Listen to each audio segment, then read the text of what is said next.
Bienvenue dans cette nouvelle vidéo du Didier Marathon Prévention. Alors aujourd'hui, je vais vous présenter l'accompagnement psychojudiciaire des victimes de violences sexuelles, donc que je fais lorsque les patients viennent me consulter en cabinet. C'est un cabinet de thérapie psychocorporelle. Donc les personnes, en fait, c'est à la demande en fait qu'elles me contactent pour que je puisse les accompagner dans à la fois leur chemin thérapeutique et également, dans un processus judiciaire, que celui-ci soit engagé ou qu'elle souhaite l'engager. Alors l'approche, que je développe, donc l'idée c'est d'accompagner une victime de violences sexuelles dans ses démarches juridiques, du dépôt de plainte au procès et dans l'après-procès. Mon origine de ma pratique, alors en fait, je suis juriste de formation, hein. J'ai été, enseignant-chercheur, en faculté de droit. J'ai été bénévole pendant très longtemps au collectif féministe contre le viol. J'ai été écoutante à la permanence viol femmes information 0800 05 95 95. J'ai fait de nombreux emplois, j'ai travaillé à la cour de cassation dans des cabinets d'avocats et je me suis en particulier formée donc au collectif féministe contre le viol, à l'accompagnement solidaire des victimes de viol au procès. Le but, en fait, pour moi, c'est de déployer l'accompagnement, psychojudiciaire dans un cadre thérapeutique. Donc c'est pour ça que je parle d'accompagnement psychojudiciaire des victimes de violences sexuelles et aujourd'hui, je transmets donc cette méthode d'accompagnement psychocorporel et psychojudiciaire, voilà, puisque je suis également organisme de formation. Cet accompagnement, en fait, il comporte 3 dimensions. Il y a un volet thérapeutique, un volet juridique et judiciaire et un volet pratique. C'est l'accompagnement vraiment du processus judiciaire. Alors comment ça fonctionne? Le volet thérapeutique, qu'est-ce qui va se passer? Donc ça c'est pendant les séances individuelles, en fait, au cabinet. Je vais transmettre, en fait, aux personnes, des informations. Donc, je fais de l'éducation thérapeutique. Je vais leur expliquer qu'est-ce que ça fait dans le corps, les violences sexuelles, leurs conséquences, notamment psychotraumatiques, l'état de sidération, la dissociation, la mémoire traumatique, les impacts corporels. Le but, c'est que la personne, elle puisse, reprendre le pouvoir déjà en comprenant qu'est-ce qu'elle a traversé et comment ça a fonctionné dans son corps et tout ça avec des exercices psychocorporels pour qu'elle le comprenne, physiquement en se mobilisant corporellement. Je vais lui transmettre des outils, de résolution physiologique des traumas. Donc la technique de la somatic experiencing est une, vraiment est une, c'est une technique de résolution des traumas qui est vraiment, extrêmement intéressante, qui a été développée par Peter Levine et qui nous explique tout le processus en fait, hem, du système nerveux qui en fait va, être sollicité d'une manière particulière pendant un événement traumatique et va déployer, et peut déployer différentes ressources et comment on peut activer ce processus naturel et physiologique, qui permet en fait de se libérer du trauma dans son corps. Je transmets donc également les méthodes les outils de la méthode cœur pivoine, corps précieux. Donc ça, ce sont des outils psychocorporels que j'ai développés, par rapport à ma pratique et notamment la prise en charge de l'inceste. Au niveau du volet juridique et judiciaire, alors je vais expliquer à la personne qu'est-ce que c'est que la stratégie des auteurs de violences sexuelles. Les auteurs, ils fonctionnent tous de la même façon, hein. Ils vont choisir la victime, ils vont l'isoler, ils vont la mettre sous emprise, sous terreur, ils vont inverser la culpabilité, ils vont faire en sorte d'assurer leur impunité, de verrouiller le secret. On va aller avec la personne identifier en fait tout ce processus-là, dans ce qu'elle a vécu. Je fais évidemment de l'éducation juridique, je vais expliquer à la victime, comment ça se passe dans le procès pénal, comment elle est considérée. Je vais lui expliquer ce que dit la loi face à son récit et comment les juges, et le procureur de la République, hein, en première intention, va qualifier juridiquement les faits. C'est-à-dire va passer un peu à la moulinette du droit, ce que elle dit avec ses mots, et avec, ses réactions émotionnelles, comment dans le monde du droit ça va être transcrit pour bien qu'elle comprenne en fait que, quand, elle va être auditionnée notamment, les questions qui vont lui être posées, ce ne sont pas des questions avec une dimension émotionnelle, du tout. Ce sont des questions qui vont permettre en fait derrière un processus, enfin la mise en œuvre d'un processus judiciaire, la mise en œuvre en fait, d'une application, d'une norme, d'une loi, d'une disposition du code pénal et du coup, c'est tout un nouveau langage à acquérir pour que la victime soit, encore une fois, dans son pouvoir et puisse se dire: «OK, alors ils m'ont posé ces questions-là, c'est uniquement parce qu'ils veulent savoir si ce que j'ai vécu, ça rentre dans la case agression sexuelle ou ça rentre dans la case viol». Voilà et dans la case au sens, juridique. Je vais aussi donc, faire de l'éducation judiciaire. Comment est-ce que fonctionnent les institutions judiciaires? Comment est-ce que ça se passe après le dépôt de plainte? Qui va être sollicité?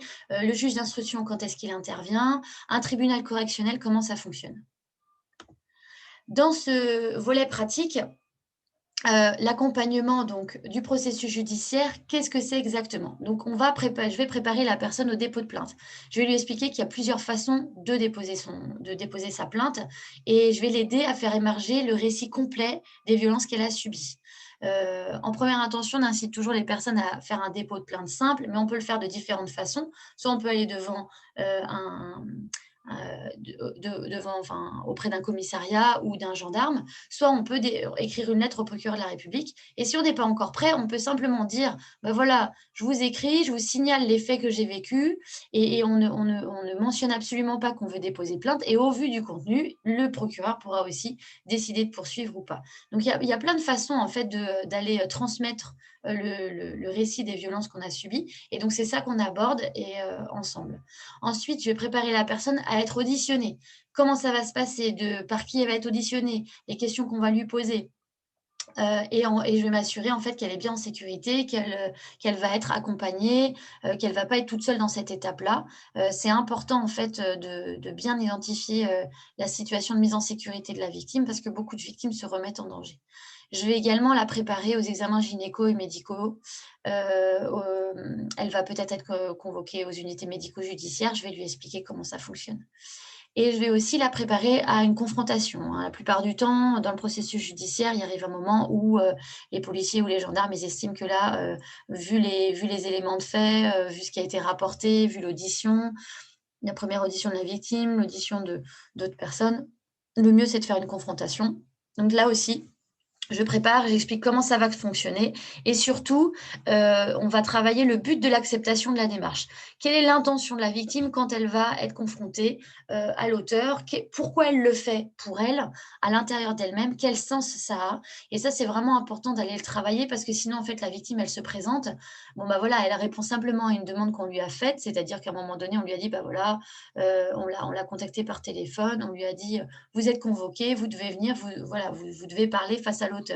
Et en fait, si elle pose pas cette intention claire à l'intérieur d'elle en se disant: «OK, bah, moi j'y vais pour pouvoir faire ça, pour pouvoir dire ça» ou avec cette intention-là, et ben, elle va perdre un petit peu de son pouvoir pendant cette confrontation. Ça va être plus difficile pour elle. Ensuite, je vais faire tout ce qui est accompagnement procès, c'est-à-dire les modalités pratiques. Alors voilà, vous avez été convoqué, le juge, il a décidé de, qualifier les faits, en tant qu'agression sexuelle. Vous êtes convoqué devant un tribunal correctionnel. Qu'est-ce qu'un tribunal correctionnel? Comment ça fonctionne? Rien que la situation dans l'espace, quand vous allez arriver, qu'est-ce qu'on va vous demander? Quels documents vous allez fournir? Est-ce que l'auteur, il comparaît libre ou est-ce qu'il ne comparaît pas libre? Et cetera. Comment fonctionne une cour d'assises? C'est pareil, j'explique tout ça, je transmets, on le joue en séance individuelle au cabinet.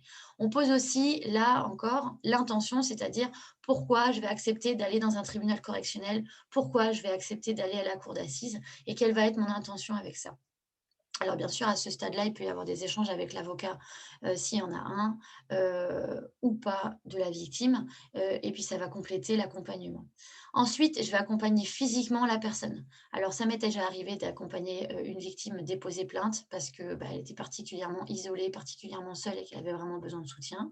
Et surtout, ce que je fais, c'est les accompagnements procès, c'est-à-dire je constitue une équipe qui vient soutenir la victime. On s'assure donc de sa mise en sécurité, on s'assure d'être un soutien émotionnel, durant tout le procès, de A à Z. Le avant, c'est-à-dire, on se retrouve, à un endroit ensemble, on y va ensemble et ensuite pendant et ensuite après, toute la partie d'échanges sur, comment vous l'avez vécu, comment ça s'est passé pour vous et cetera, dans votre corps. On revient sur, ce qu'on a vécu aussi ensemble. Voilà, c'est vraiment, extrêmement important parce que, une victime qui est préparée comme ça, Je peux vous dire qu'elle ressemble pas à une victime, fragilisée ou, à une victime qui va, qui va, peut-être décompenser au milieu du procès parce que ce qui a été dit, c'est insoutenable. Une victime qui est vraiment préparée à ce qu'elle va vivre et ben, en fait, elle peut mieux l'aborder et du coup, ça déploie plus de sens parce que le chemin thérapeutique, hem la réponse judiciaire, c'est qu'une partie en fait, du chemin thérapeutique, si elle décide de l'engager, et moi je vais l'inviter à l'engager, c'est qu'une partie en fait, qu'une étape. Mais si elle est, accompagnée correctement et ben, en fait, elle en tire beaucoup plus de fruits. Vraiment, elle, voilà, elle va être contente d'avoir accompli ce qu'elle a accompli, même si derrière, la réponse judiciaire apportée n'est pas forcément adéquate, n'est pas forcément, ce qu'elle aurait souhaité. C'est pas grave parce qu'elle l'aura fait en conscience et ça va tout changer et il y a aussi, ce que je fais aussi en cabinet, c'est la préparation des démarches, auprès de la commission d'indemnisation des victimes d'infractions. Déjà rien que le fait de savoir qu'en fait, qu'on ait déposé plainte, qu'il y ait eu ou pas, qu'il y ait eu un procès ou pas, et qu'on soit à distance, importante ou pas, du des faits, on peut, faire une démarche auprès de la commission d'indemnisation des victimes d'infractions. C'est intéressant et donc moi je l'aborde également, dans cet accompagnement psychojudiciaire. Hem, voilà ce que j'avais envie de vous transmettre. Donc c'est une démarche, qui vient vraiment de l'aide aux victimes, hein, je l'ai pas inventée, hein, c'est ce que font, beaucoup d'associations, d'aide aux victimes. Après moi, la particularité, c'est que je le fais en individuel dans un cabinet et j'y apporte aussi du thérapeutique, donc avec, au soutien, des exercices psychocorporels qui vont vraiment permettre à la personne de se sentir forte dans son corps au moment où elle va vivre l'ensemble de ces démarches. Voilà, je vous remercie beaucoup. Je vous transmettrai l'ensemble de mes informations sous la vidéo. À bientôt, au revoir.